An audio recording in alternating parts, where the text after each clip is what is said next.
सुप्रभात दोस्तों। आज की सुबह कुछ खास है क्योंकि आज मैं आपको ले चल रही हूँ एक ऐसे दिव्य स्थल की ओर जहाँ ऋषि अगस्त्य ने वर्षों तक तपस्या की थी। जी हाँ, आज हम जा रहे हैं अगस्त्य मुनि मंदिर, जो कि मेरे गांव से मात्र 9 किलोमीटर की दूरी पर स्थित है।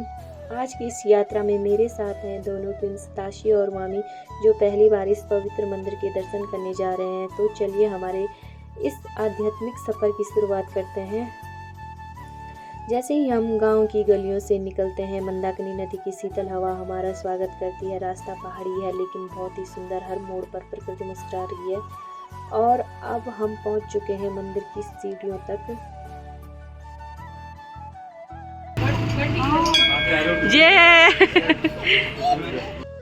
और अब हम पहुंच चुके हैं मंदिर की सीढ़ियों तक। यहाँ से शुरुआत होती है श्रद्धा और विश्वास की असली चढ़ाई। चलिए एक एक सीढ़ी चढ़ते हुए हम उस स्थान की ओर बढ़ते हैं जहाँ ऋषियों ने युगों तक साधना की थी।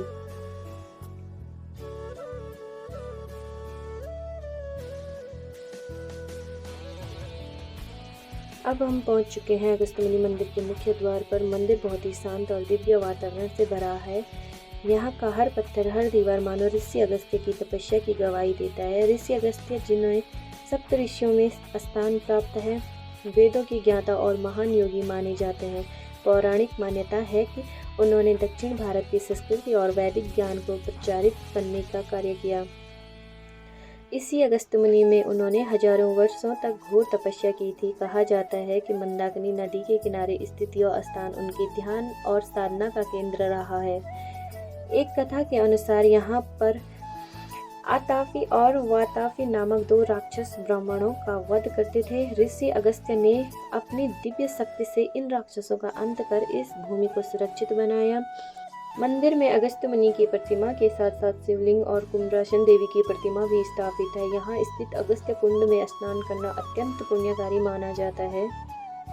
आज यह मंदिर एक भव्य रूप में विद्यमान है। पत्थरों से बना यह मंदिर अपने आप में दक्षिण और उत्तर भारत के स्थापत्य का संगम प्रतीत होता है। यहाँ हर वर्ष वैसाखी के अवसर पर भव्य मेला लगता है, जिसमें दूर दूर से श्रद्धालु आते हैं। मंदिर में नियमित पूजा अर्चना होती है और यहाँ एक छोटा शिवालय भी स्थित है, जिसे अगस्त्येश्वर महादेव कहा जाता है। मंदिर के पीछे सुंदर बगिया है और पास में ही हेलीपैड भी है, जहाँ से केदारनाथ की हेली सेवाएं उपलब्ध हैं।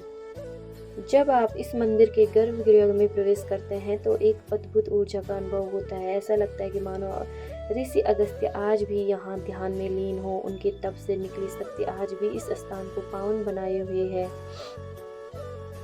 मंदिर का नवीनीकरण 2000 के दशक में हुआ, जिसमें बाहरी दीवारों को स्थानीय ग्रेनाइट और स्लेट पत्थरों से सुसज्जित किया गया है।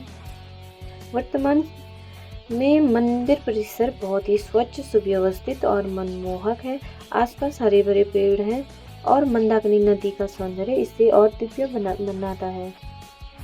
अगस्त्य ऋषि का ऐतिहासिक महत्व। ऋषि अगस्त्य को वेदों के प्रचारक और सप्तऋषियों में एक माना गया है। उन्होंने दक्षिण भारत में वैदिक संस्कृति फैलाने का कार्य किया, इसलिए उन्हें आर्य दक्षिण सेतु भी कहा जाता है। कहा जाता है कि अगस्त्य ऋषि ने ही पहली बार तमिल व्याकरण की रचना की थी। महाभारत, रामायण और स्कंद पुराण में अगस्त्य ऋषि का विशेष वर्णन। उन्होंने रावण के वध के लिए श्री राम जी को आदित्य हृदय स्तोत्र सुनाया। वशिष्ठ और विश्वामित्र के समकालीन माने जाते हैं। अगस्त्य कुंड का भी पुराणों में उल्लेख है। यह कुंड ऋषि की तपस्या का साक्षी माना जाता है। यह भव्य मंदिर भारत के उत्तराखंड राज्य के रुद्रप्रयाग जिले में स्थित है। अगस्त्य मुनि कस्बे में यह मंदिर ऋषि अगस्त्य मुनि को समर्पित है, जिसके नाम पर ही इस स्थान का नाम अगस्त्य मुनि पड़ा।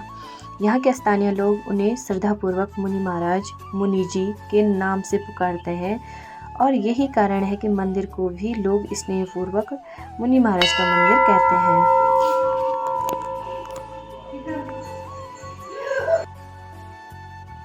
यह मंदाकिनी नदी के तट पर स्थित है, जो गंगोत्री धाम से निकलकर देवभूमि की हृदय से बहती हुई यहाँ तक आती है।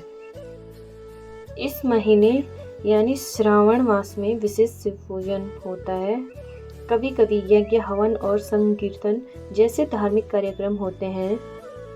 तो यही थे अगस्त्य मुनि महाराज जी, एक दिव्य ऋषि, योग और तपस्या की साक्षात मूर्ति, जिन्होंने भारतीय संस्कृति, आयुर्वेद, भाषा और धर्म को अमूल्य योगदान दिया। उनके जीवन से हमें संयम, सेवा और साधना की प्रेरणा मिलती है। अगर आपको अगस्त्य मुनि जी की ये कथा ज्ञानवर्धक और प्रेरणादायक लगी हो तो वीडियो को लाइक जरूर करें। अब समय है घर की ओर प्रस्थान करने का, लेकिन यहाँ की दिव्यता, शांति और ऋषि अगस्त्य की स्मृति हमारे मन में हमेशा बनी रहेगी। उम्मीद है आपको यह आध्यात्मिक यात्रा पसंद आई होगी। जय देवभूमि उत्तराखंड, जय सनातन धर्म।